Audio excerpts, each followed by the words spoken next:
from this time and forever, as long as the moon keeps star. Stand before me, the apple of my eye. You will not be moved. You will not be moved. You will not be moved. You will not be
Shabbat Shalom, my beautiful people out there, my beautiful family. My name is Jason. I'm Caden. I'm Jaden.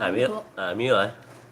And we are the Yahoo and the Torah channel. We are the people who believe that the laws of our Creator, the first 5 books of Scripture, are the proper doctrine for all of us for today, for tomorrow, and forever.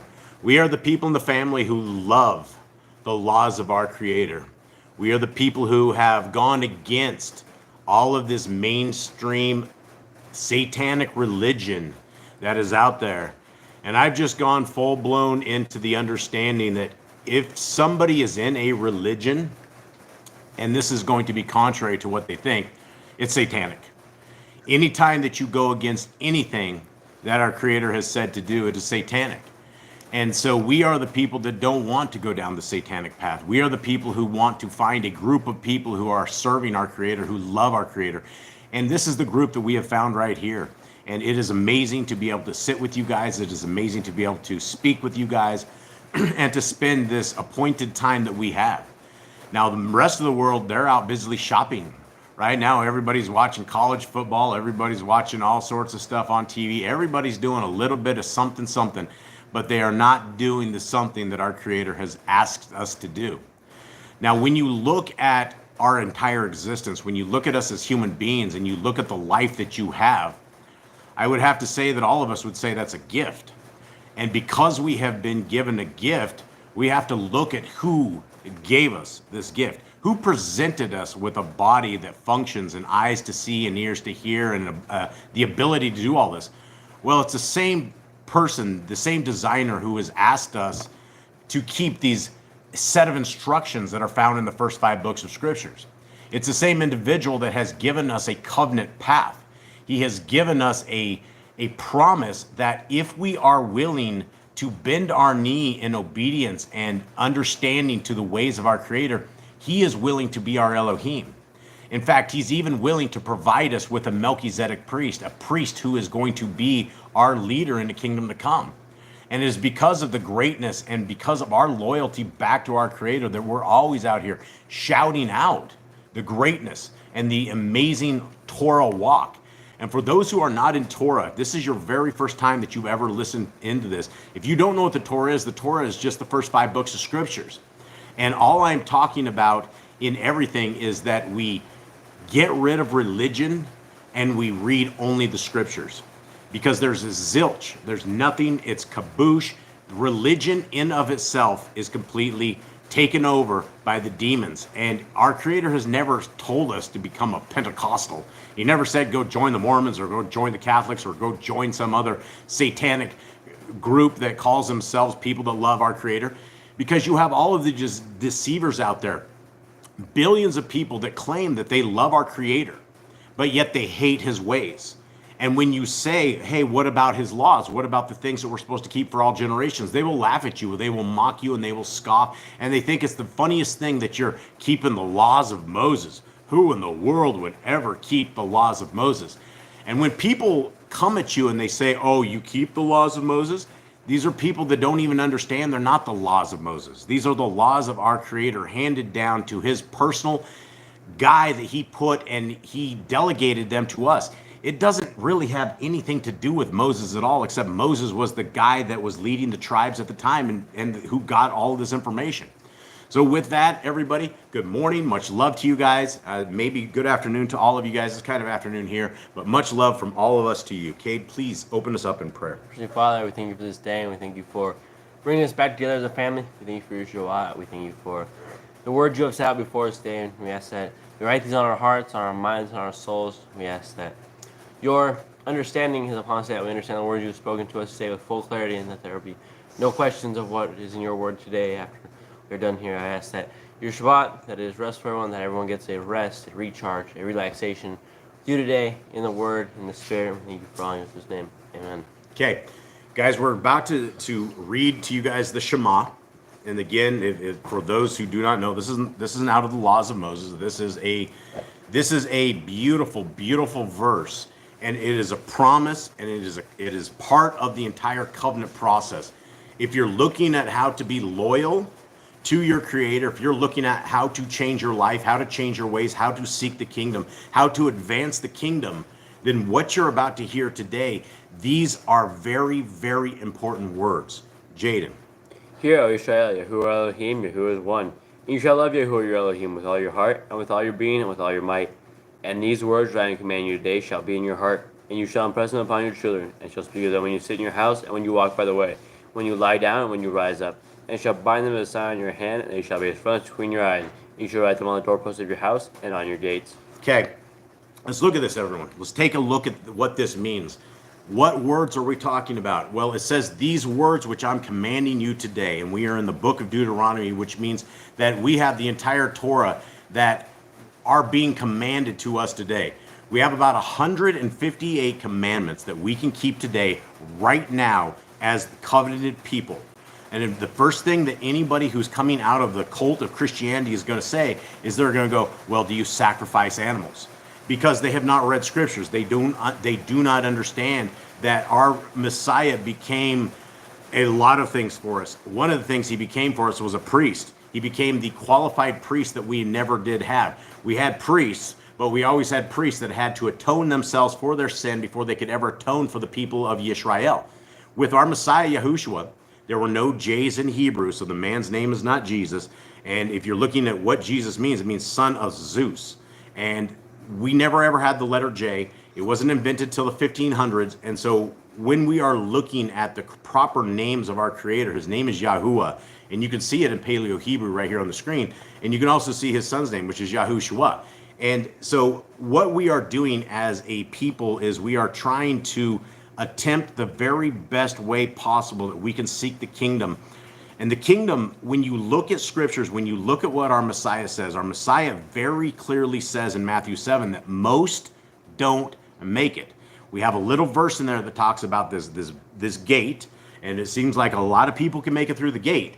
And then there's this wide path that leads to destruction, and most don't make the kingdom.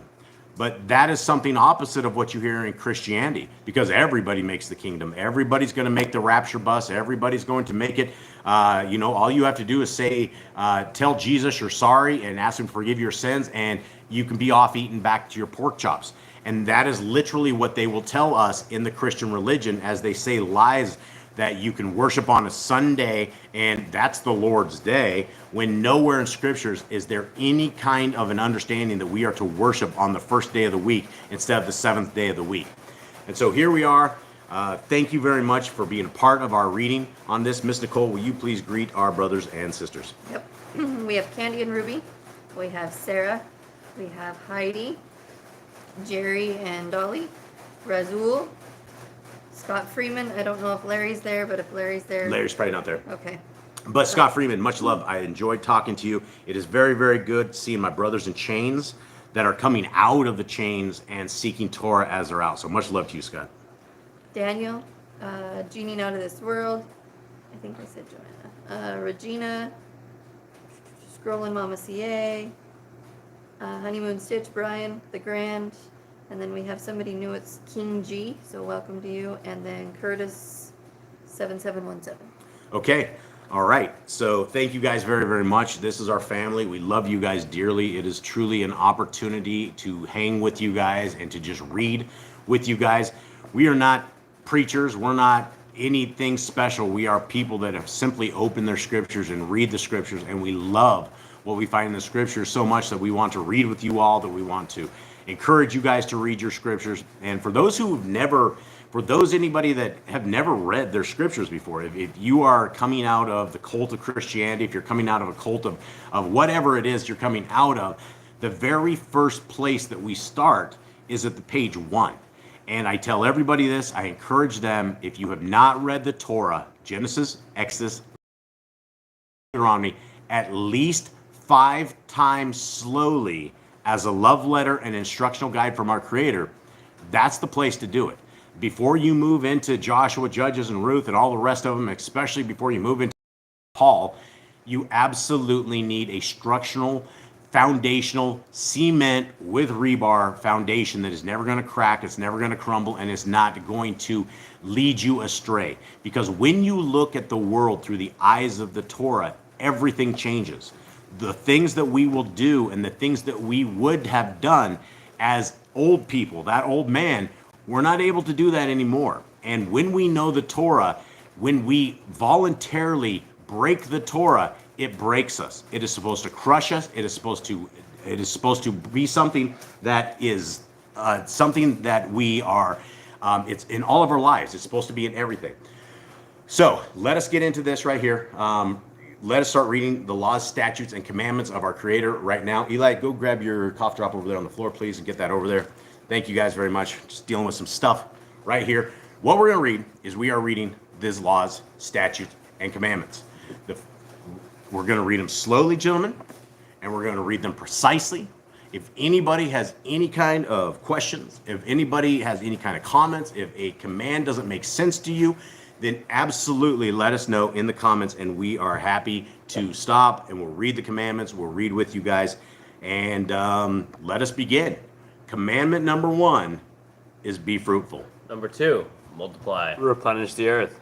Subdue it, have dominion over the fish, fowl, and every living creature. The herb bearing and every tree is for food. The man and woman should build their own families. Master sin. Every clean living thing that lives shall be food for you. Do not eat the blood. Walk before me and be perfect. Guard Yahweh's covenant, laws, statutes, and commandments. Every male shall be circumcised 8 days old. Teach your children the commands and guard the way of Yahuwah. Remember Yahuwah's name for all generations. Keep the Passover, Pesach. Keep the feast of unleavened bread, festival of matzah. There's one Torah for the stranger and one Torah for the Hebrew. What this means right here is it doesn't matter where you guys are coming from. It doesn't matter what religion that you guys are coming from. It's time to ditch everything that you thought you knew and align yourself to the only way forward, which is the Torah. And when you are coming out of it, a lot of us, we end up with all these other strange laws and strange things that we don't know. It doesn't make any sense to us. But when you read the Torah, and like I've said, when you read it 5 times slowly as a love letter from our Creator to you, your eyes will be open unlike any other time in history that you've ever had. You're going to be strengthened. Sanctify all firstborn to Yahuwah. There are no mighty ones before Yahuwah. You shall not make graven images. Do not bring Yahuwah's name, do not. Keep the Shabbat, the Sabbath day. Honor your parents. Do not kill. Do not break wedlock. Do not steal. Do not make false accusations against your neighbor. Do not covet anything of your neighbors. Do not make an altar for a rock that you will touch. Do not go up to the altar by the steps. The man says kill, he shall restore it 5 times. Yahuwah's laws for criminals. Do not lie with beasts. No sacrifices to other Elohim. Do not oppress a stranger, fatherless or widow. Do not charge your brother interest. If you borrow your neighbor's rent, return it to him before sunset. Do not curse the ruler of your people. Do not eat what is torn of any beast. No false report. Do not follow the multitude of evil. Do not judge unrighteously against the poor. Bring back your enemy's cattle if you find it going astray. Help the animals of your enemy. Stay away from rumors and gossipers. Take no bribes. Do not oppress a stranger, love the stranger. Give your land Go ahead. Finish that. give your land rest in the 7th year. All right, we have a question. Daughter of Abraham and Jacob, does not breaking wedlock apply to concubines? Does not breaking wedlock apply to concubines? That's an interesting question. I mean, the thing is, we don't have any kind of instructions as far as this entire thing. I would say, well, I don't know. Here's the thing: is what we have to understand is, back in the day, things were a little bit different. Here's what could happen back in the day. Say you were just a little tiny clan. You only had your wife and you had 2 kids, right? And all of a sudden over the hill came a whole bunch of marauders and they just completely wiped your entire family out. There's nothing. There's no hope. They've taken whatever off captive. There's just no hope. Back in the days, the biggest thing that they were trying to do was build families quickly. And that is what was happening. I would say yes. Having a concubine is absolutely breaking wedlock. I would not recommend anybody to have a concubine or anything of that sort. And every time that we ended up with things of this nature, there were problems. We have a lot of historical issues. Solomon, the greatest warlock of all times, the guy that completely owned Israel, people attribute him to being really, really smart. This guy had stables of concubines. He literally had more concubines and horses and all of this stuff. It was something of an unholy convocation. What we are trying to do in the eyes and the heart, mind, and soul of our Creator is that we are trying to be Kodesh. We're trying to be holy. And back in the day, I could see a point of a concubine, possibly, just for raising and bringing up families in a fast decree. Anymore, you're absolutely going to be committing adultery if you say, okay, this woman is a concubine, because who's qualifying this woman as a concubine, right? So, I know there's a lot of these Torah groups that are into polygamy, and I know the concubine's not exactly polygamy, but it's not exactly Kodesh. Man and woman are supposed to be a team. They're supposed to be united in Yah. They were supposed to be literally, once the fleshes are together, once you are bonded as a team, you're not supposed to break that. And when you start bringing extracurricular women or extracurricular anything, because, what are you going to tell your wife? You say, hey, baby, I'm going to get me a concubine this weekend or something of the sort. That isn't going to go over well. I don't see any part for it. You're not going to have the marauders come and raid your house and take you away into captivity right now. There was a time and there was a place for it. I would say yes, probably. You are absolutely, if you decide you're going to get a concubine, you're absolutely committing adultery. And I would strongly advise against anybody ever attempting to do anything of that. So hopefully that explains that. Anything else in that? I don't think so. Yeah, it's not a good idea. Multiple women in a marriage, that is not a good idea either. Again, it was all for a time and a purpose when they were having, You know, like take Jacob, for example. He had a ton of kids under a whole bunch of different wives. And that entire scenario, everybody hated each other. The sisters hated each other, which is why we have commandments not to take your sister's sister for a wife, things of that nature. So it's not a good idea. Polygamy is not a good idea. I completely go against all of these Torah groups that are always into this stuff. It doesn't breed good families. It doesn't make strength. It's weird. It's not good. Okay. Brian says, Yahuwah gave Adam one helpmate, not two or three. Marriage, one woman and one man for life. Yeah, and that's it. And when you got, and I know a lot of you guys out there have struggled in relationships. Early on, 26, I've been with my wife for like 25, 26 years. There were struggles before that. And when you find a mate that is your mate, you hold on to them. And the thing was, we weren't in Torah at all. And so we accidentally made it into the Torah. And she went right with me. She was hooked right into it, along with it. There was no, I want to be a pagan. I'm good being a pagan. I want to do the evil things where you're not. We've always been hooked at the hip. And that's the thing about the relationship, the way that our Creator has built man and woman, is it literally, when you find that right woman, you're nearly inseparable. Simply by death is the only way you're going to be separated by them. And it's meant to be, and it creates really, really strong families. So I will go with that. Same, Dolly, yeah, awesome. Jerry's same way, yeah. And that's the thing, a lot of people, their eyes wander, and they're like, the grass is greener on the other side of the fence. When these guys have forgotten to turn on the sprinklers on their side, right? They had the sprinklers. All they had to do was do a little bit of maintenance, a little bit of yard keeping, and then all of a sudden, when you start putting your head over the side of the fence, you're going to realize that grass on the other side comes with a whole bunch of demons. It comes with a whole bunch of problems, and it also comes with a whole bunch of Torah breaking. So not only are we destroying our spouses' hearts and souls and their trust and their loyalty in us, we're destroying what our Creator has set before us. And there's a reason that we have man and woman. There's a reason that it's not Adam and Steve. It's Adam and Eve, right? It's because man and woman were always what was supposed to be part of the group. And so anytime you try to bring other women into a marriage, I have friends that are into polygamy, and they tell me about their life, and I shake my head. I don't know what to say, because it's not against Torah for multiple wives, but it is something that does not breed success when it comes to devotion and it comes to family. And so once you have that mate, keep your eyes on them and love them and adore them and bring them into Yah's kingdom with you, and let that be the team of amazingness. Okay, let's continue. I'm reading off into things. Where are we at? Yeah, do not trade your wife for a younger one. Yeah, absolutely. It's really, really messed up. And like I was saying, is when you fall in love with this woman in their youth, my wife will always be the most beautiful woman that I've ever seen in my life, by far, to the end. And I say this with it's everything that I believe in.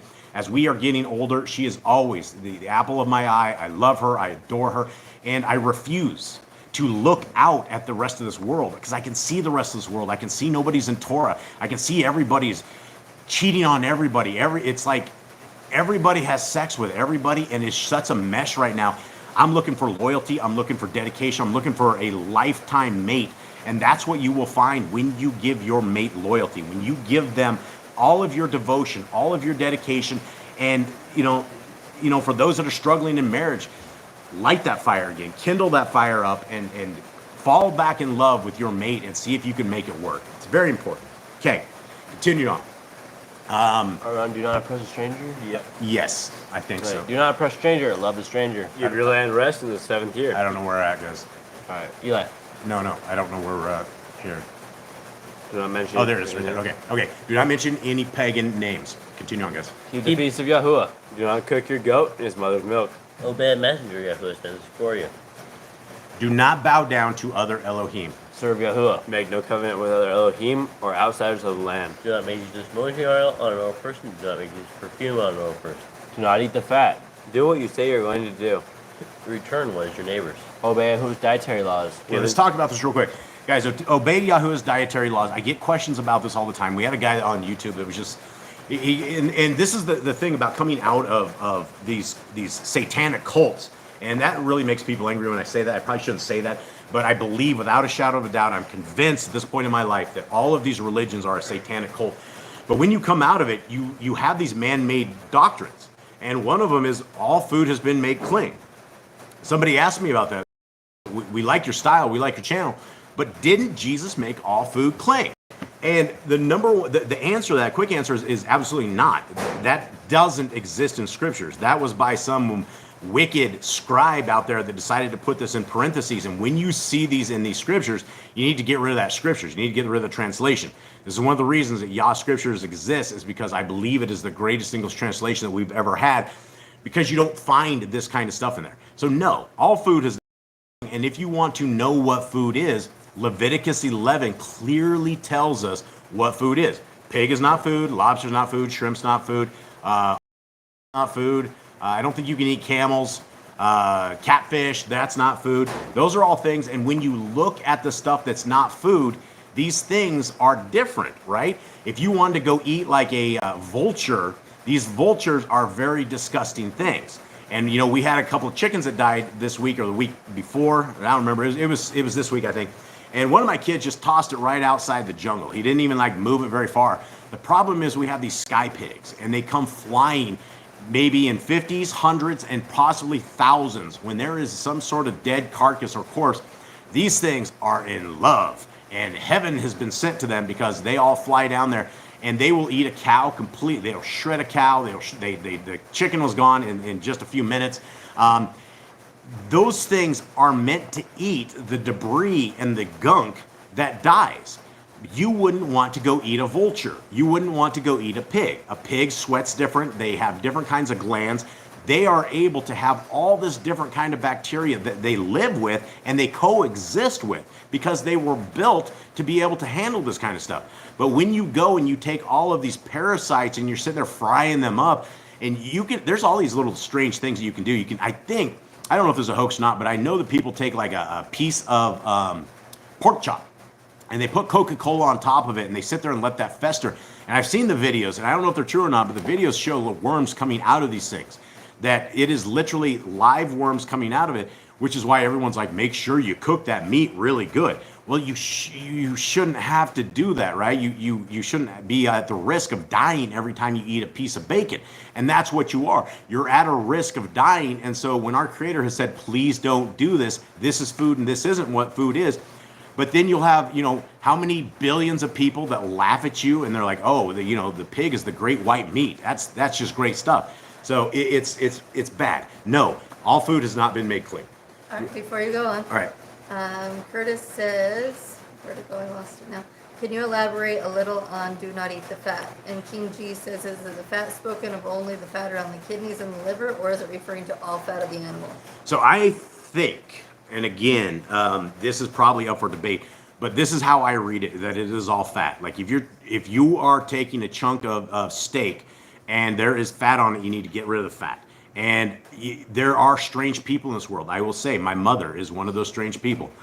May Yahuwah work in her life, and may she find the Torah at some point. But she will cut the fat off the meat, put it in a big pile, so there's a huge chunk of fat, and then she eats it at the end as like a dessert smorgasbord where she's sucking the life out of that disgusting stuff. And I've told her, I said, Mom, it says in the Bible, don't eat the fat. So that's another one of these things that we end up with when they make hamburger. Unless it's extremely lean, they're tossing mass amounts of fat in there. They're sticking all sorts of stuff in there. If any of you guys have ever seen hamburger being made, there's all sorts of stuff. There's all sorts of white tendons and all sorts of stuff in there. So I believe that we are not supposed to eat any of the fat. And the reason why is that the fat is part of the offer. Well, number one, it's unhealthy. That's the reason why. Number two is when we are learning about the sacrifices that our Creator has, He's always talking about the fat. That all goes to the altar. That all gets burnt. That's that smell that He really likes. And it's something that is unhealthy for us, right? If you think about the dietary guidelines of people and what is healthy and what is not, when you eat fat, how does that process? What does that do? Does that ever leave the system quite like the rest of the stuff that is processed as protein? And so there's probably a tremendous amount of health degradation from those who eat the fat. And so any chance you have of not eating fat, that you have of cutting your hamburger out to where it's much leaner and you pay the little extra so you get lean hamburger, that's the way to go. So it's 100% about dietary and keeping us alive is what I believe this command is for. All right, what do we have, a second one? That was it. That was it. Okay, awesome. Yeah, and guys, keep the questions coming. I love chatting with you guys. The more stuff you guys put in here, the longer we roll. And so let's roll on. Women's time of separation, right? There's a set of rules and regulations for when the women are cycling that they are not to be bugged. They're not to be messed with. They need rest, right? It's the cycle of our Creator, and He has set apart his women, His beautiful women, that when they are cycling, they're kind of meant to be left alone. And if we at Boss Clan were proper, I'd actually have a little room for my wife that she would go into, and could be set away and have her nice little time during cycle time. But we don't live in that world, and we didn't actually know Torah when we were doing this. But yeah, take care of your women during cycles and help them out. Continue on. Obey Yahuwah's hygiene laws.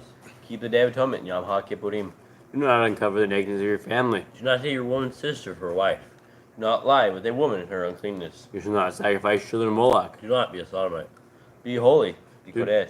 Do not reap the corners of your field, or you shall not glean your vineyard. Do not deal falsely or defraud your neighbor. Do not lie or be a liar.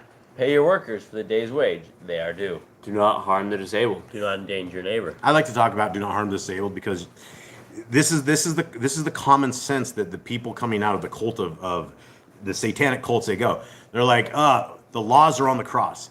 And you have something like this that says do not harm the disabled, and you'll have to look at them and you have to start protecting all the people in the senior center, right? Because these guys have no rules. And I've often said a lot of times that when you're doing business, and if you have a business partner who is in, say, Christianity, they are the most dangerous people of all.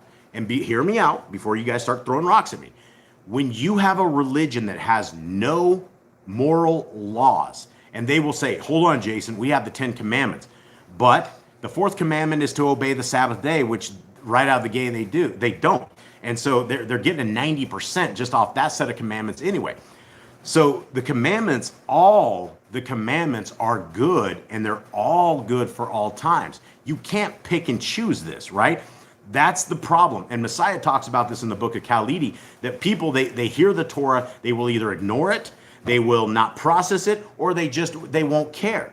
And so this is all part of the kingdom to come. When we're walking with the rest of us, if we all make it to the kingdom, which I hope we do, we will all be under these same rules and regulations. We're not going to go to the kingdom, and Messiah is not going to say, all right, now it's really on the cross. It's not going to be like that. We will have appointed times. We will have Passover. We will have Sukkot. We will have trumpets. We will have all of these days that we're supposed to have, and it'll be something that we're all going to be celebrating at another level. If you think that this Shabbat is good, wait till we get to the Shabbat on the kingdom to come. It's going to be amazing, hanging and chilling with all our people. Okay. Yehoshua HaMashiach is my savior, wants to know, what does not sacrifice your children to Moloch mean? All right, so back in the day, if you guys, Moloch, another name of Moloch is Baal. And I mean, see, the thing is, back in the days when Nimrod was running the Tower of Babel, when our Creator came down with the 70 angels and they changed all of those languages off to 70 different languages, the guy Nimrod turned into about 70 different names. So you have Osiris, you have Baal, you have Moloch, you have all of these other names for him. And one of the things that the Satanists always do is they will always be killing off their kids, and they're basically sacrificing to Moloch. So ever since the beginning of time, they have been doing this. And this is why it's always been a big thing. And the children of Israel, in the days of Joshua did not get rid of the right people. He made a covenant with them. And what happened because of that is the people that were offering the sacrifices to Moloch, the people that were, killing off their kids. And one of the people don't understand, Easter means Ishtar. Basically, during the Easter celebration, what they would do back in the days is they would take a child up to the altar and they would kill it. And then they would dip some sort of stuff into it, and that was their fertility rites. All of this has always been about killing off the kids. And the problem is that not only do we kill our kids to Moloch now, but we have revolutionized it and we have made it very, very fast because we have operating tables that the women get up in their stirrups and they kill the kids. They consistently kill the kids from 5 in the morning to 10 or 11 at night. They are sacrificing the children to Moloch. Same thing. It may not be them sitting around doing their pagan dances and doing all this stuff, but the way that we have commercialized killing off the kids in the way of abortions is we're really ramped up into it. So the point is, number one, we love our kids, we raise our kids, and sacrificing your kids to Moloch it's a really bad idea. So essentially the bottom line is they were just sacrificing their kids to other deities, and our Creator says, don't kill your kids to other deities. Not what he wants us to do. Okay, hopefully that answers that. Continue on. Where are we at? Anyone? I believe we're on don't endanger your neighbor. Okay, don't endanger your neighbor. Another one we shouldn't toss on the cross, right? Do not hate your brother. Or that one. Rebuke your neighbor for his sin. Love your neighbor as yourself. Do not diverse your cattle. Do not mingle your seed. Do not mingle linen and wool. Here's a big one right here, linen and wool, right? A lot of people don't know this, right? When you first start getting into Torah, you hear things like, don't mingle linen and wool. You're like, what in the world is this? And what this is you have two different fabrics that are resonating different frequencies that when you combine these two kinds of fabrics and put them on the human being, your body vibrates off the roof. You're probably not going to walk away with feeling a good time. That's why a lot of people will they will just stick in wool, or they just stick in linen. And linen is a healing property. It has linen is healing properties all over. Lots of people they love linen, but when you mix the two of these, it's unhealthy. It makes you sick. So the Christians will go, oh, let's toss that on the cross. Okay, so here we are. We're sick from pig. We're sick from beating our neighbors up, and now we're sick from mingling linen and wool. Okay, continuing on. Hold on, you have another question. What do we got? What about a husband not following Torah? Does a wife rebuke? Well, that's one of these things. It's one of these questions that you have to have. There's got to be a lot more details into this. Number one, a lot of people go right into Torah, and it's always crazy because it's usually not the spouses, right? It's usually one or the other that gets into the Torah, and right out of the gate you have unequaled yokes, and there's a lot of problems. My recommendation and what I would tell everybody is that the family that will stay together needs to be the family that is reading Torah together as a family every single day, every single night. That it's just not something you're not going to get somebody who's been brainwashed into the cult of Christianity. They're not just going to pop out of there. They have to find a reason to pop out of there. And women, you guys have an opportunity as women that you do have control of your husbands, right? The men will listen to their women most of the time. And it's not going to be something that's fast. It's going to be something that absolutely takes time. Rebuking your husband, it depends on what he's doing. I mean, if the guy's out prowls in the bars and stuff at midnight and, is having adultery, absolutely rebuke this guy. But I mean, if it's something that is, you guys are just starting to get into Torah and it's kind of foreign to everybody, give everybody some time, right? It's not going to be instantaneous. It's not going to be very quick. It's going to be something that takes work. But once you have that spouse interested, and we have a gal here that is in that same situation. Her husband wasn't into it at all, and then last week he was kind of into it. There was something that something that sparked his interest, and a lot of times that's what it is. And the more calm, the more patient, the more kind, and the more gentle that we are able to do is how the kingdom walkers are walking. And so the first thing is that we need to know Torah like the back of our hands. It doesn't matter if you're the wife, it doesn't matter if you're a man, everybody needs to know the Torah very, very well so that we aren't being hypocritical, that we aren't walking contrary to it while we're telling people what to do. And this is why I always say, read the first 5 books 5 times slowly. You can do it in probably 3 or 4 months, making it through several times easily on that if you're dedicated to it. So I guess the example is I would say don't give up. I mean, there's obviously times to give up, but if you guys are brand new to this, see if you can get your hubby or wife to sit down and read scriptures every night. Just start in Genesis, read as a family, discuss it, spend that time, spend 45 minutes, and maybe something will change. And obviously keep in prayer, obviously stay with their creator, because the creator is all about families. He's all about unity. He's all about man and woman. And so this is in our best interest to survive in this kind of format. So, all right, let's continue on. Anyone? I think we were on. Do not lie with a taken woman. Yeah, do not lie with a taken woman. That's again, don't lie with the taken woman. Don't eat the fruit of the trees for 3 years. Do not practice sorcery. Do not round your beard or the corners of your head. Do not cut yourself for the dead. Do not get tattoos. Do not prostitute your Do daughter. not defile your temple. Do not consult a medium. Respect your elders. Have correct weights and measures. Do not walk in the manners of the nation. Keep the Feast of First Fruits, Shavuot, Omer Count, Pentecost. Keep the Feast of Trumpets, Yom Torah. Keep the Feast of Sukkot, Shem Atzeret. If you blaspheme the name of Yahuwah, you shall be put to death. If you kill your neighbor's animal, you must give him another. Repay injury for injury. Honor the Yovel, Jubilee year. Confess your sins to Yahuwah and repay who you have trespassed against. The law of being a Nazir. Wear tzitzit on the four corners of your garments. The law of whoever touches a corpse. Follow Yahuwah's law of inheritance. Law of keeping your oath to Yahuwah. Do not add or take away from the word. Big one. I think we should all stop right here, because if there was a a certain verse that could make a lot of difference in everything we know, this is it. Anytime that we don't know how we know what we know, usually it's called a tradition of men. It's something that we have been indoctrinated with. For the parents that have put their kids through Christian churches all their lives, we walk away with all sorts of things we don't know. We don't know why we know. We don't know why all food has been made clean, which it isn't. We don't know why we're worshiping on a day that is different than what the Sabbath says. We don't know why we're walking contrary to the scriptures. So when we are doing all that, everything I just mentioned is absolutely taking away from the word and adding to the word.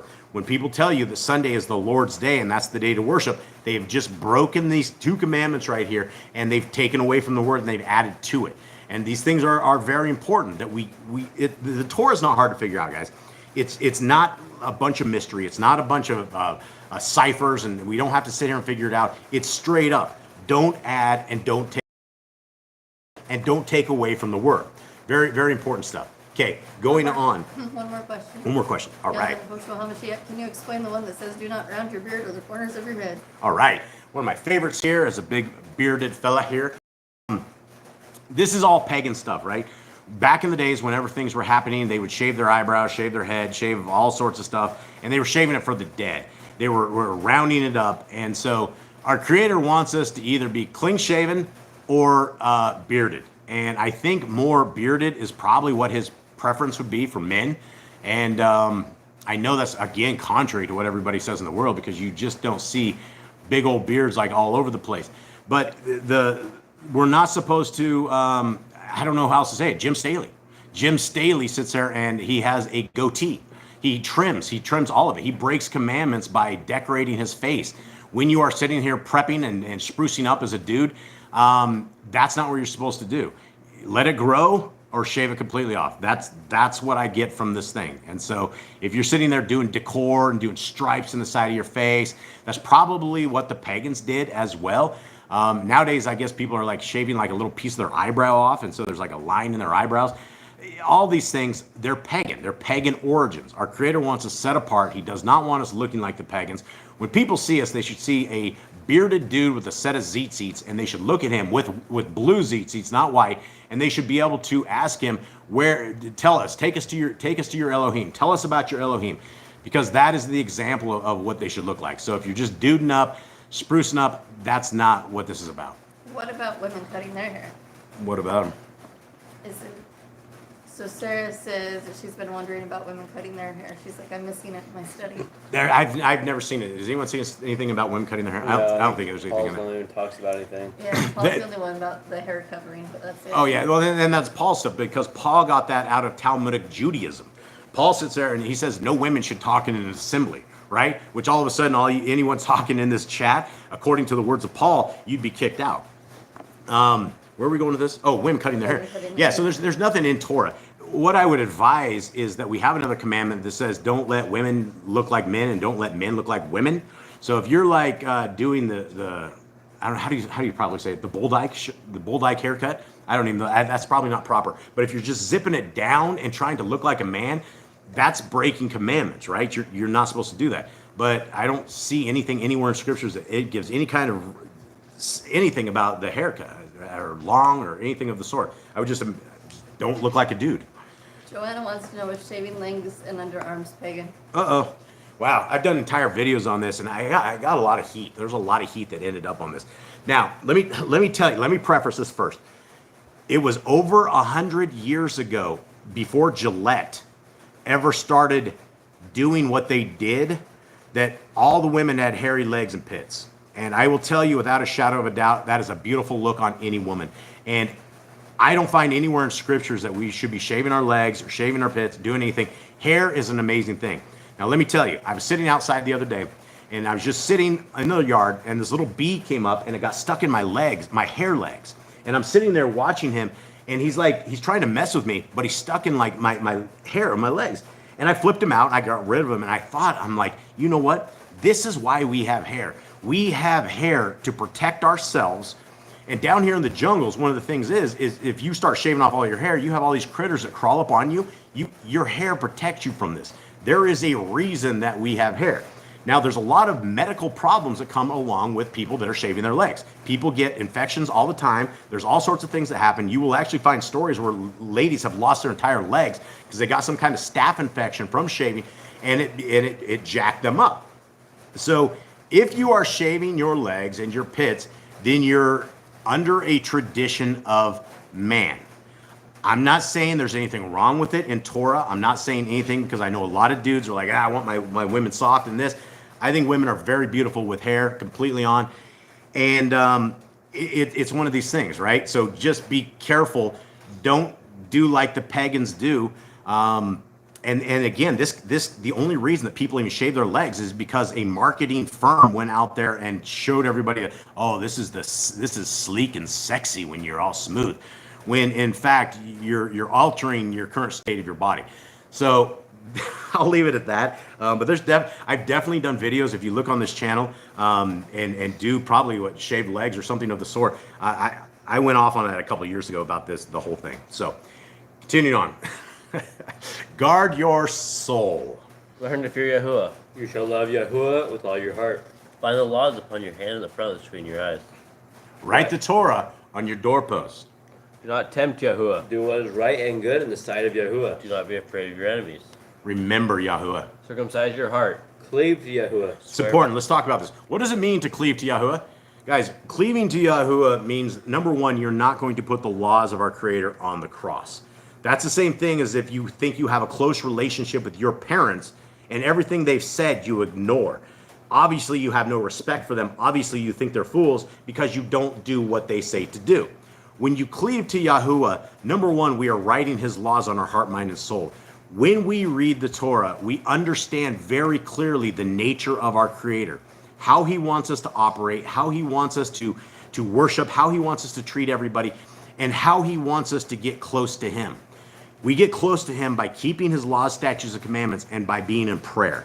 That's how we cleave to Yahuwah. We're not going to cleave to him by just really tossing the laws on the cross and doing what we want to do. That's the opposite of that. Continuing on. Swear by his name. Destroy graven images. Do not make an idol of Yahuwah as the pagans do to their Elohim. Rejoice in all Yahuwah has blessed you with. Do not do what is right in your own eyes. Do not hearken the words of false prophets. Do not make any baldness between your eyes for the dead. All right, I'm going back up to do not do what is right in your own eyes because my dear old mom, this is her commandment right here. She keeps Christmas, she keeps all these things because she wants to celebrate Jesus when she wants to celebrate it. Everything she does is she's doing it in her own eyes. She doesn't give a darn what the heck the Torah says. She doesn't care about these old words that were in the beginning of the book because she has Paul as her God. Paul taught her everything she needs to know. They have the Romans road to Christ, and that's all they need in the cult of Christianity. And again, if you're in Christianity, that is doing what is right in your own eyes. Saying all food has been made clean, enjoy that disgusting stuff, but you're doing what's right in your own eyes. And so there's a lot of things that we really need to get in check with and get aligned with our Creator. So we're not tempting him. We're not messing with him. We don't want to fall under his judgments. There's a lot of things. So continue on. Do not hearken to the words of false Nebium, prophets. Do not make any bonds between your eyes for the dead. And this goes on to right here, right? This is that goes to the cutting of the beards and shaving different things.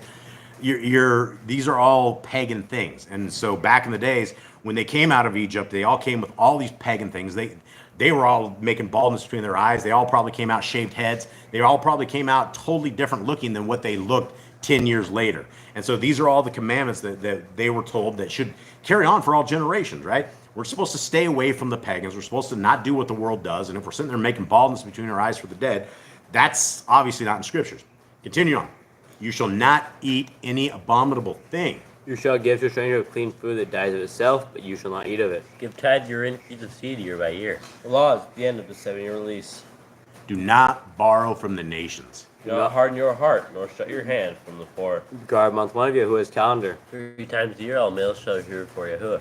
You shall make judges and officers in all your gates. Do not plant asherah poles near the altar. There must be 2 or 3 witnesses. Harder than the prophet Yahuwah is chosen. The Nabai test of Deuteronomy. Do not remove your neighbor's property line. How to deal with a false witness among Torah keepers. First child's get double portions. All right, hold on. I got tails hitting the table, guys. Sorry. Okay. If your brother's cattle or clothes are lost and you find them, you must return them. A woman shall not wear what pertains to a man, nor a man wear what pertains to a woman. So and this would be where I say, if you're like sitting there trying to shave off your head to look like a dude, or a dude's putting on a dress and wearing high heels, we're breaking commandments, right? So here we are. Continue on. If you find a bird's nest with the mother and the babies or eggs, take the babies, but not the mother. If you build a new house with a flat roof that is able to be lived on, you must put a railing around it. Do not be a prostitute. Do not use dirty money. The law of divorce. Do not take a person's millstone for a pledge. If you lend your brother, do not enter your task to get your payment. He must bring it to you. Return his clothing before sunset. That was his pledge. Do not oppress a hired servant that is poor and needy. Every man shall be put to death for his own sin. Do not go back to the forgotten sheep in the field. Hey, I like the one above. Every man shall be put to death for his own sin, because I do not want to die for my mother, because she is completely belligerent when it comes to the laws of our Creator. Punished for her belligerency, I would not be happy at all. So these are great commands. Okay, continue on. Do not go back to the forgotten sheep in the field. Leave it for the stranger, fatherless, and widow. Do not muzzle your ox when you tread that grain. If your brother dies and has take his wife and name the firstborn after your brother. At the end of 7 years, you are to read the Torah, the Feast of Kill, Feast of Tabernacles. All right, there we are. So, guys, these are the greatest things that we have been given besides life. Actually, I would say they are better than life, because life without the Torah is a road to death. And so, as we are attempting to find the road to life, we have to get rid of all these things that cause us death. Okay, so here we are. So we have somebody in here, and I'm not sure what he's trying to say. Mitchell says, so where's the Messiah? Because the law is good and a light for our feet, but it's all for the coming Messiah. And it's not what goes in a man that defiles, but what comes out and overflows. Oh, he's doing the programming. So when you are in a cult of programming of Christianity, then you come and you say things like this. But when you are, you understand that, what is a couple things he said? It's not. See, he's quoting that all food has been made clean, and he has never ever read that before. Brother, read that. Read that entire chapter. Don't read what this lying fiend inside of a pulpit has told you, because they're liars. They're filthy liars, and they're taking your 10%, and they're lying to you as they send your soul to hell. The Messiah is very, very clear. The entire chapter is about washing your hands. The entire thing, from the very beginning, the Pharisees and Sadducees were trying to trick our Messiah and ask him, why don't your disciples wash their hands when they eat? So the entire thing goes down to why you don't need to wash your hands before you eat. You probably should, but you don't have to. It's not going to kill you, because it's not what goes in a man that defiles them. It's what comes out of their mouth. So if you take this one chapter and you corrupt yourself because of this, this is where everybody really needs to slow read this stuff. Slow read. Okay. All right. Let's continue on.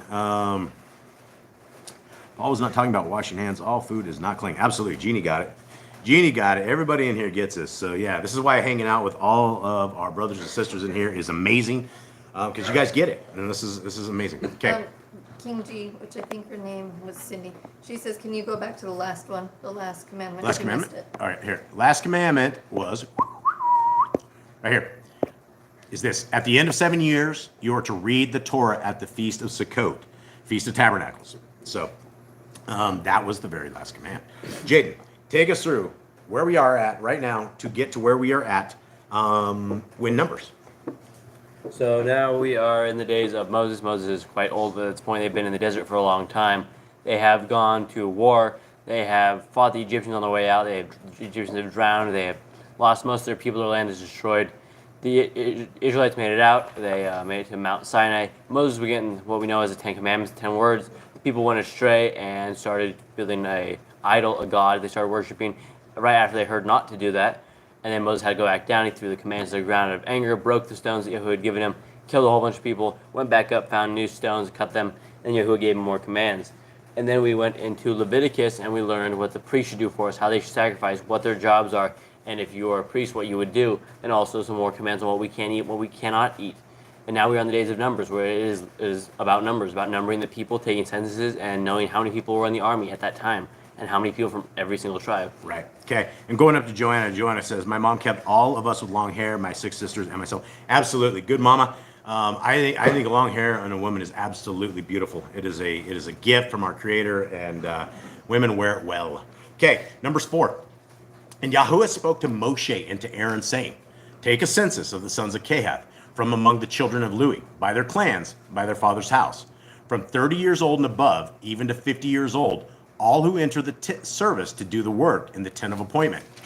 This is the service of the sons of Kehath in the tent of appointment, the most Kodesh matters. At the breaking of camp, Aaron and his son shall come, and they shall take down the covering veil and cover the ark of the witness with it, and shall put on it a covering of fine leather, and spread over that in all blue wrapper, and shall insert its poles. Okay, anyone want to describe exactly what happened there? So this is like a little tarp on top of the Ark of the Covenant. This is like when they go and like move it, it's gonna have its own little covering. It's gonna have its own little tarp over the top. Yeah, it's got its own way that you take it down and you take care of this and you put the poles in it, not touching it. Okay, 7. And on the table of showbread they shall spread a blue wrapper, and shall put on it the dishes and the ladles and the bowls and the jars for pouring and the showbread on it. Now there's a common theme of colors that our Creator loves, and that's the reason that you guys have a big blue book, is because when we were reading through Torah over and over and over, it's very, very evident that there's a couple colors. And so inside the Yah Scriptures themselves, you have the 3 bookmarks that are Yah's colors. You also have the big blue book, which obviously Yah loves blue because he's always popping it on stuff. Continuing on. And they shall spread over them a scarlet wrapper, and cover the same with a covering of fine leather, and shall insert as poles. And shall take a blue wrapper and cover the lampstand of the light with its lamps and its snuffers and its trays and all its oil vessels by which they serve it. And they shall put it with all its utensils in a covering of fine leather, and put it on a bar. And over the golden altar they shall spread a blue wrapper and cover it with a covering of fine leather, and shall insert its poles. And shall take all the utensils of service with which they serve in a Kodesh place, and shall put them in a blue wrapper, cover them with a covering of fine leather, and put them on a bar. And shall remove the ashes from the altar, and spread a purple wrapper over it. And shall put on it all its utensils by which they serve there, the fire holders, the forks, and the shovels, and the basins, and the utensils of the altar, and shall spread on it a covering of fine leather, and insert its poles. So essentially what you're doing here is the same thing you would do as if you were breaking down your camp, right? Anytime you guys go camping, you guys are getting ready to leave, you start breaking stuff down, right? You just don't like take the tent and throw the tent down and grab all the stuff and just drag it into your trunk. You take the stuff inside and you put it away, you put it nice and neat. And this is the ways that our Creator wanted his stuff preserved and how he wanted them to move this around. And it's very, he's covered in fine leather, right? So if there's something that gets hit or something that gets messed up, it's never ever going to hit the stuff on the inside. So all of this stuff is protected as it is being moved. 15. And when Aaron and his sons have finished covering the Kodesh objects and all the furnishings of the Kodesh place at the breaking of camp, then the sons of Kehath shall come to lift them, but let them not touch that which is Kodesh, lest they die. These are the burdens of the sons of Kehath in the tent of appointment. Now, this is interesting that he says this is the burden of the sons of Kehath, but this is absolutely a burden, because every single day when you kiss your wife goodbye and you go to work, you could be dead. There are, we have had, who's that guy that David was moving the altar? Who's that guy that touched the, Obed-Edom. was it, no. Uzziah, that's what. Remember when Uzziah, David was moving the altar and the oxen stumbled, the wagon went crazy, and he was trying to push the ark back up on this, and it killed him. And so accidents happening, you literally could be killed by doing this. These are so kodesh items in our Creator's sight that they're not to be touched by the regular man. 16. And the oversight of Eleazar, son of Aaron, the Kohanin, is the oil for the light, and the sweet incense, and the daily grain offering, and the anointing oil, and the oversight of all the Mishkan, and all that is in it, with the Kodesh place and its furnishings. Okay, so now we have the son of Aaron, and he is he's basically the oversight. This guy's the big manager, right? You have all of these other guys doing stuff, and then you have the boss who's like watching out for all of this stuff, making sure it is done just right. 17. And Yahuwah spoke to Moshe and to Aaron, saying, do not cut off the tribe of the clans of the Kehalites from among the Luites, but do this to them, that they shall live and not die when they approach the most Kodesh objects. Aaron and his son shall go in and appoint each of them to his service and his burden. They are not, however, to go in to watch while the Kodesh objects are being covered, lest they die. So there's a lot of rules and regulations in this to stay alive, which is why the Levites had a very, very hard job to do. The rest of the tribes, the other 11 tribes, they didn't wake up in the morning with a job that could potentially kill them. Of course, I'm sure they could have a wagon fall, oxen run over them, something of the sort. But here in this, if you're even looking at these things while they're being wrapped up, you're going to die. So it's a Kodesh place that our Creator had, that he wanted these guys to take very, very good care of it. 21. And Yahuwah spoke to Moshe, saying, take a census also of the sons of Gershon, by their father's house, by their clans. Register them from 30 years old and above, even to 50 years old, all who enter to perform the service, to do the service in the tent of appointment. Okay, so right out of the gate, we cut off everybody who's under 30 years old, right? 30 years old and above, even to 50. So we have a span of the people that are able to do this particular task. Basically 20 years is that span, right? So under 30, you might have been a little negligent. Over 50, you might just be a little too old. You might knock stuff over. You don't know. But that's the age that our Creator wants for those who are dealing with this particular stuff. 24. This is the service of the clans of the Gershonites in serving and in bearing burdens. And they shall bear the curtains of the Mishkan and the tent of appointment with its covering, the covering of fine leather that is on it, the covering for the door of the tent of appointment, and the screens of the courtyard, and the covering of the door of the gate of the courtyard, which is around the Mishkan and altar, and their cords, all the equipment for their service, and all that is made for them. So shall they serve. Aaron and his sons are to command all the service of the sons of the Gershonites, all their burden and all their service. And you shall appoint to them all the duty of their burden. This is the service of the clans of the sons of Gershon in the tent of appointment, and let their duties be under the hand of Ithamar, son of Aaron, the Kohen. As for the sons of Merari, register them by their clans and by their father's house. Register them from 30 years old and above, even to 50 years old, all who enter the service to do the work of the tent of appointment. And this is the duty of their burden, according to all their service for the tent of appointment, the boards of the Mishkan, and its bars, and its columns, and its sockets, and the columns around the courtyard with their sockets and their pegs and their cords, with all their equipment and all their service, and assign by name the equipment of the duty of their burden. So it went from the stuff inside to the actual tent. Now we're taking what the building stuff is of this, and everybody had a job. Everybody had a thing to do, and these guys were all working together as a big set of ants, big ant people. Okay, 34. So Moshe and Aaron and the leaders of the congregation registered the sons of Kehathites by their clans and by their father's house, from 30 years old and above, even to 50 years old, all who entered the service for the work of the tent of appointment. And their registered ones by clans were 2,750. These were the registered ones of the clans of the Kehathites, all those serving in the tent of appointment, whom Moshe and Aaron registered according to the command of Yahuwah by the hand of Moshe. And those registered ones of the sons of Gershon by their clans and by their father's house, from 30 years old and above, even to 50 years old, all who entered the service for the work in the tent of appointment, the registered ones by their clans, by their father's house, were 2,630. Okay, so now we got about, what, 4,000 people that we have here? Anyone with me? Yeah. These were the registered ones of the clans of the sons of Gershon, of all who serve in the tent of appointment, whom Moshe and Aaron registered according to the command of Yahuwah. And those of the clans of the sons of Merari, who were registered by their clans, by their father's house, from 30 years old and above, even to 50 years old, all who entered the service for the work in the tent of appointment, the registered ones by their clans were 3,200. So About 8,000. 8,000 so far. They're simply there to build and rebuild and to keep the temple up and rolling. These were registered ones of the clans of the sons of Merari, whom Moshe and Aaron registered according to the command of Yahuwah by the hand of Moshe.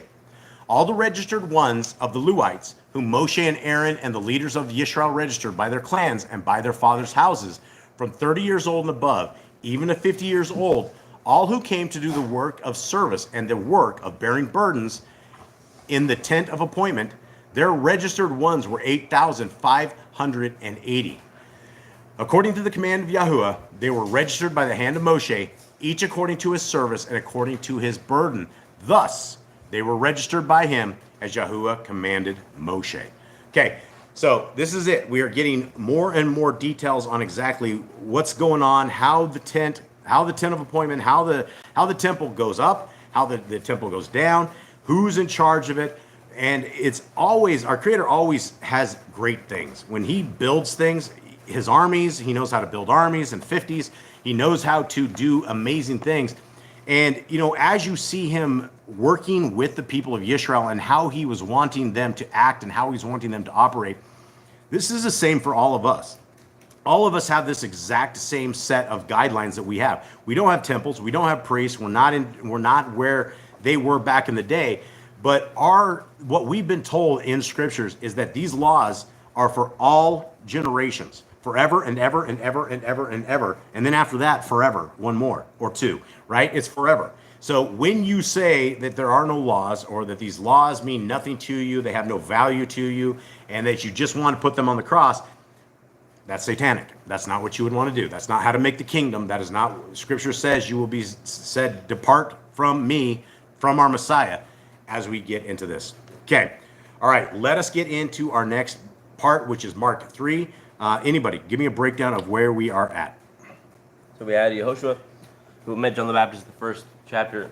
He went out and he's finding his people. He's ministering. He's already starting off. It's very, very quick chapters with Mark. Not a lot of details we do with Matthew, but we know from Matthew what he did, what the more detailed stuff was. So now we're knowing that he's doing healing people. People went through a roof to get them healed, and Yehoshua is doing forgiveness of sins. He forgave people for their sins, and that upset the Pharisees. He's trying to deal with Yehoshua. They're trying to kick him out. They're trying to find a way to entrap him with his words, but it's impossible because Yehoshua, well, he's smarter than them. Yeah, he's absolutely way smart. Okay, all right. So here is a great book. I think, hold on, Miss Nicole's hooking me up with a little bit of water. I'm just about to die. All right, thank you. All right, let's roll. Mark 3. And he went into the congregation. This is Messiah, Yahushua. He is him. Went into the congregation again, and a man who had a withered hand was there. And they were closely watching him, whether he would heal him on the Shabbat, so as to accuse him. And he said to the man who had the withered hand, get up to the middle. So here's this is amazing. I would love to be a fly on the wall. I would love to be sitting somewhere here, right? Messiah knows that all these guys are sitting here waiting for him to do something, to accuse him. So does he go outside and sneak this guy off in the alley? What does he do? He says to this guy, get up in the middle. And he said to them, is it right to do good on the Shabbat or to do evil, to save life or to kill? But they remained silent.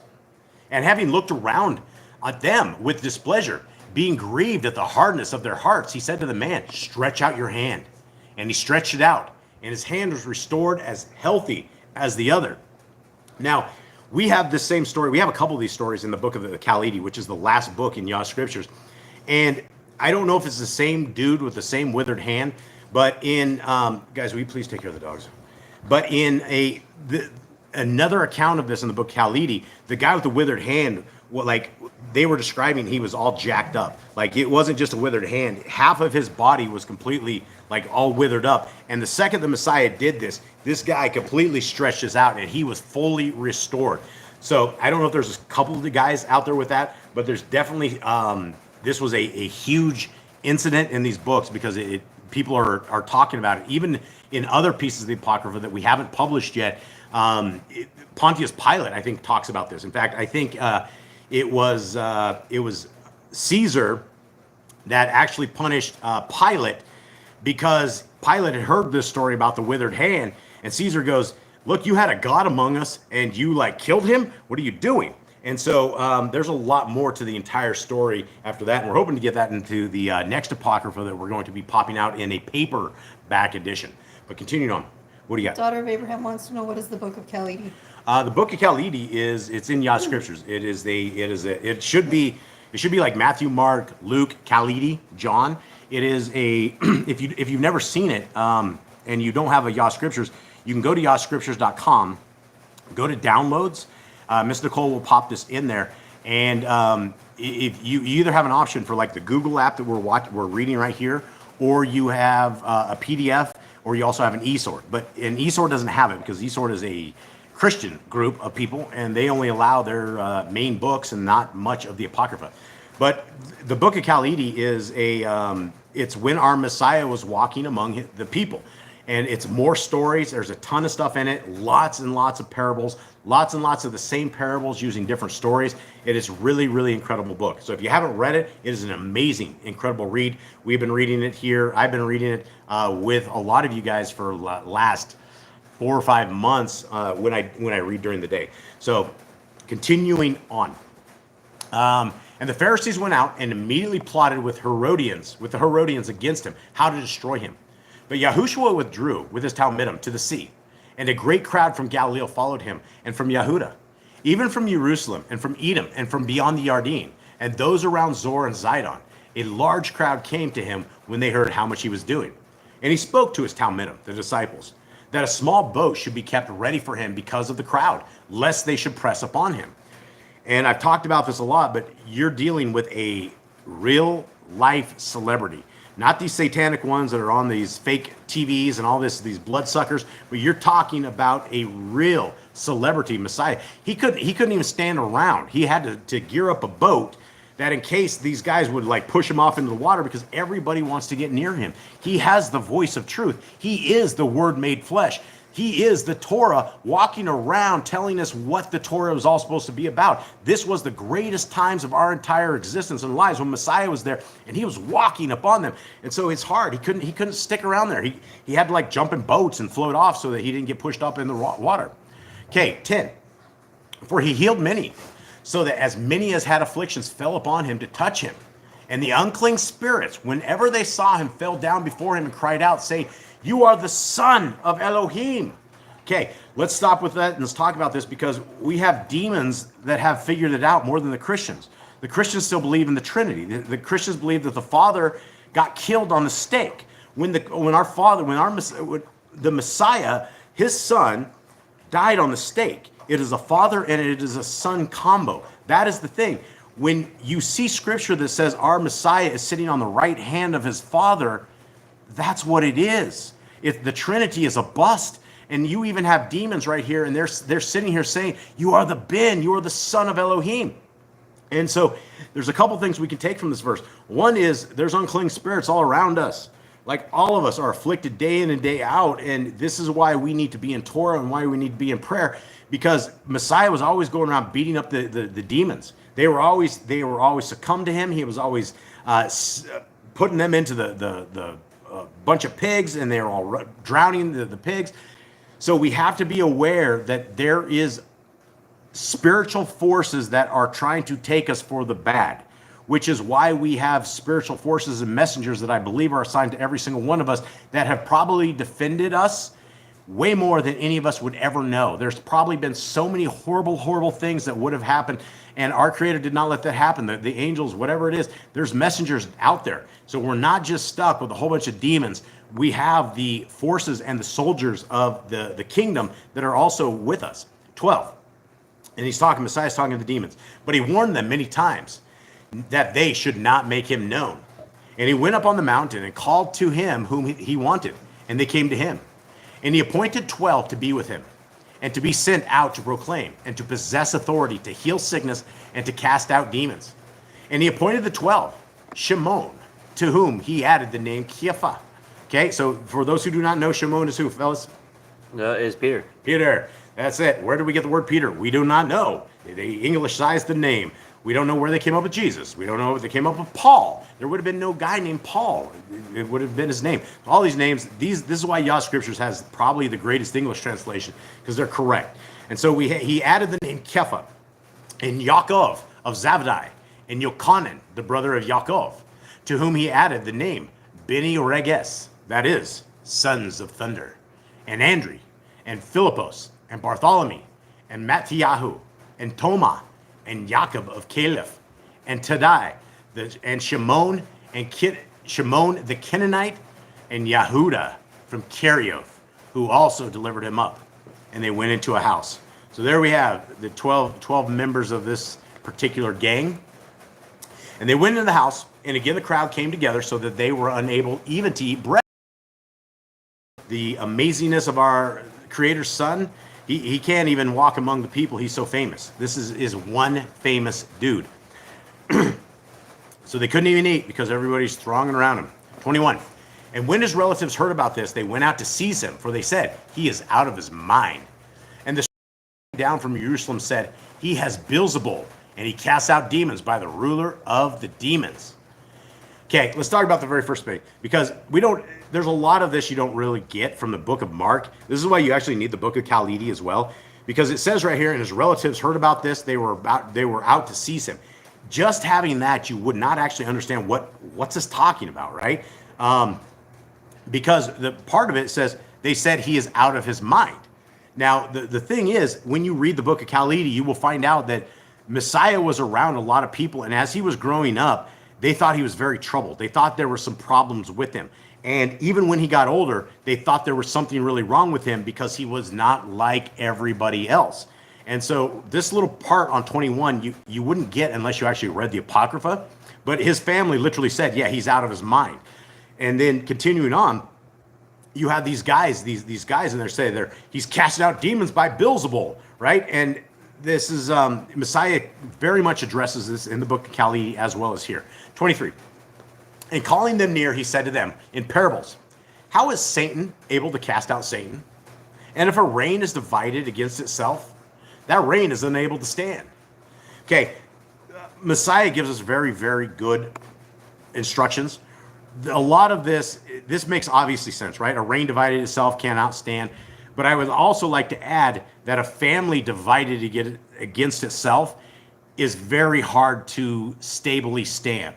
And this is why the best place that any family can possibly be is in Torah. If you can get a family into Torah, that it is not divided against itself and that it is fighting for the kingdom to come instead of fighting against itself, that's the way we want to stand. 25, and if a house is divided against itself, that house is unable to stand. And if Satan has risen up against himself and is divided, he is unable to stand, but has an end. Guys, what is he talking about here? What does this mean? It says that basically if Satan cannot cast himself out, right? If Yahushua going around casting out demons, and he's part of Satan's team, he's basically doing negative effects for Satan's reign. And if you have any army, and inside the army, everybody's fighting it up, everybody's duking it out, they're going to be easy to take.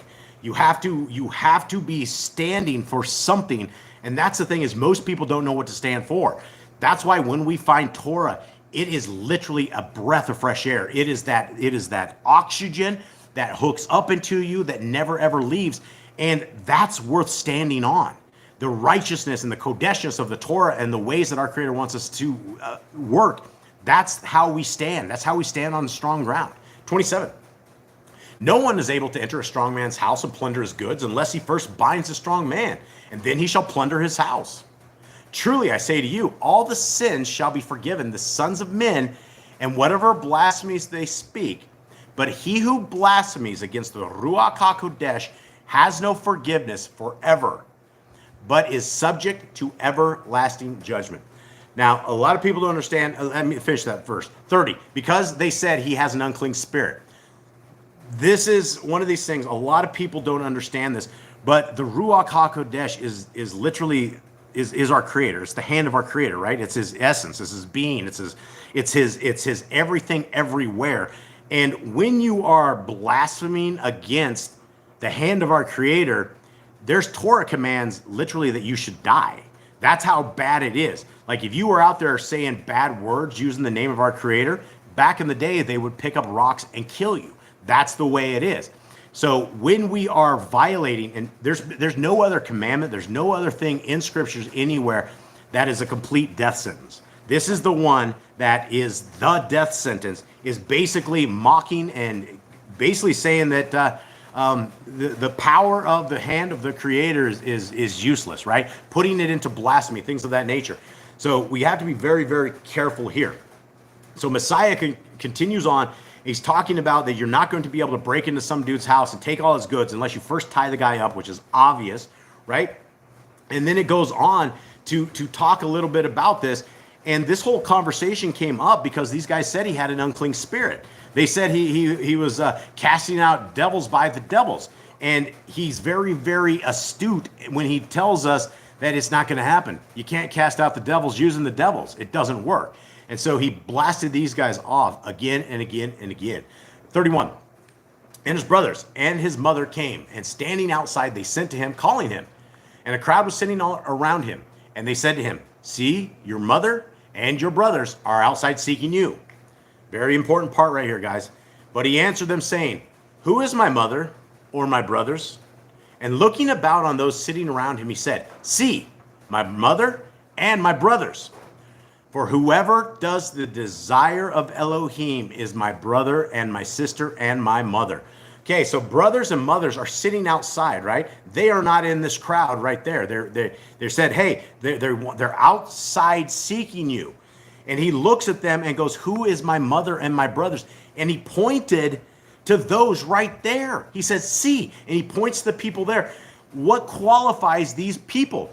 Because they were doing the desire of Elohim. Now, what is the desire of Elohim, everyone? That is to obey his commands. That is what he wants us to do. He's asked us in the books of knowledge, Genesis, Exodus, Leviticus, Numbers, and Deuteronomy.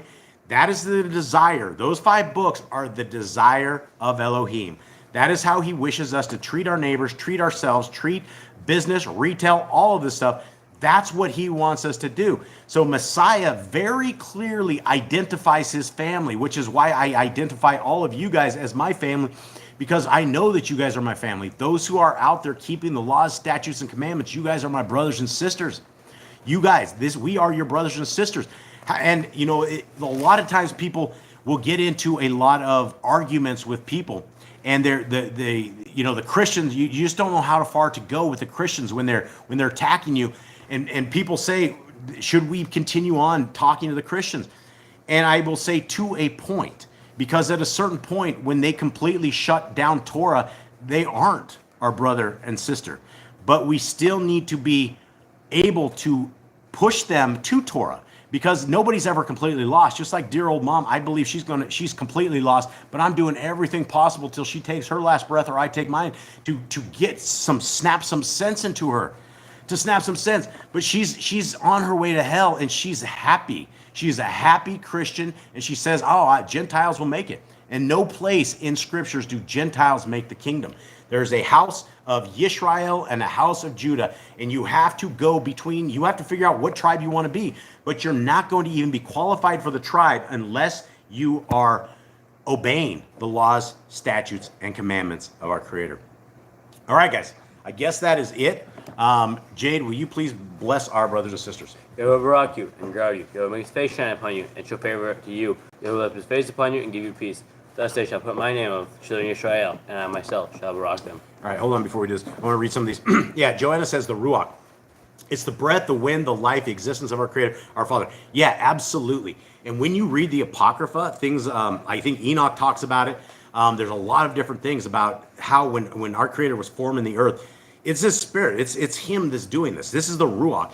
So we have a Creator that's somewhere in another realm, probably sitting right above us, under the firmament, above the firmament, where we're at down here, and He's everywhere. And when He says, when Scriptures say that everything that we say and do, whether it's good or bad, is going to be written down, and we're going to have to go to judgment day on it, He means that. And so there's nothing we can do to get away from having the evil like this, except not doing it and not being a part of the evil, which is why we need to keep our hands, our heart, our mind, our soul, everything squeaky clean. So with that, guys, much love to you all. We are going to end this shortly. Oh, that you would rend the heavens and come down. Oh, that you would rend the heavens and come down. Oh, that you would rend the heavens and come down.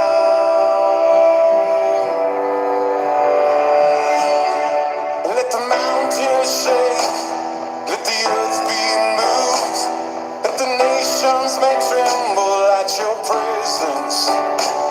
Let your fire burn, let the waters boil, let your name be known to this generation, and come down.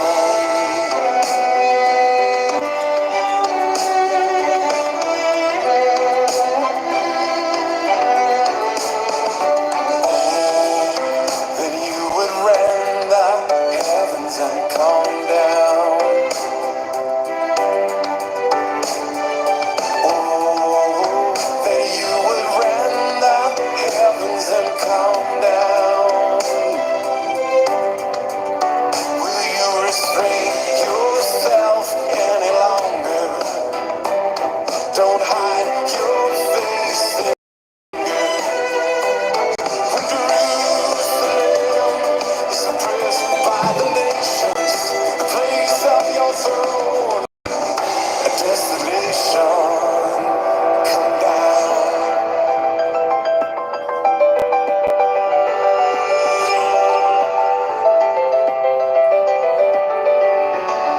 Oh, that you would rend the heavens and come down.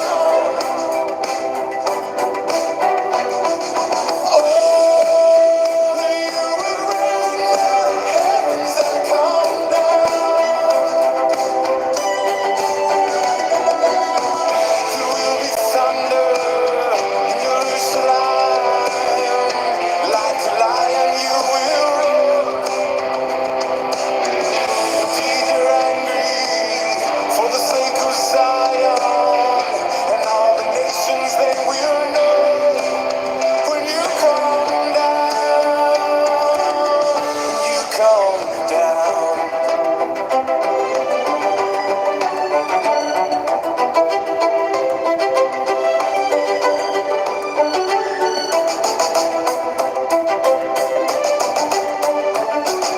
Oh, that you would rend the heavens and come down. Oh, that you would rend the heavens and come down. Oh, come down.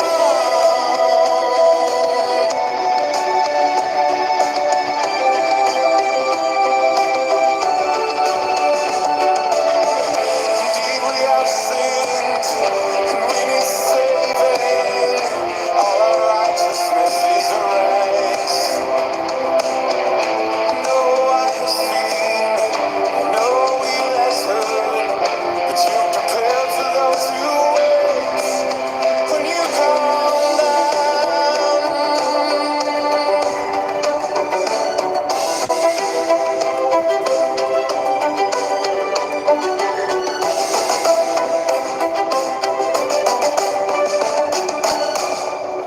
All right, everybody, may Yahweh bless you and keep you. May His light forever shine on you. May His grace forever be in your life. May Messiah Yahushua always be our king and be our ruler of the kingdom to come. And may we all high five each other in the kingdom to come. Much love. Shabbat shalom, everyone. Shabbat shalom. Shalom.